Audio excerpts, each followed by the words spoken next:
HinKhoj word of the day dissent.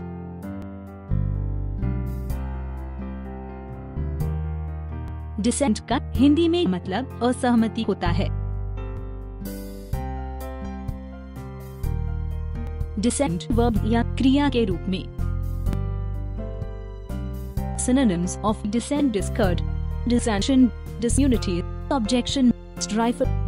Antonyms of dissent: acceptance, agreement, approval, concurrence, harmony. Example: worried bank chiefs are showing dissent over farm loan waivers.